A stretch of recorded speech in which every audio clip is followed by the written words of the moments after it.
Hey guys, welcome back to another quick tutorial video of Tech It Simple. In this video, I'm going to show you how you can find your archived emails in Gmail. So, without any further delay, let's dive right into this exciting video.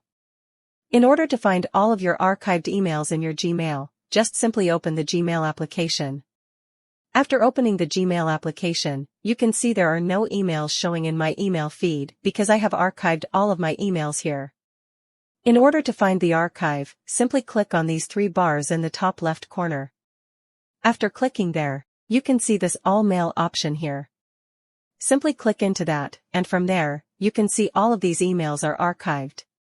To unarchive them, just simply select the emails and click on the three dots. You can see this Move to Inbox button here. Simply click into that.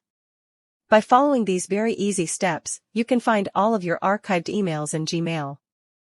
I hope this video was helpful for you.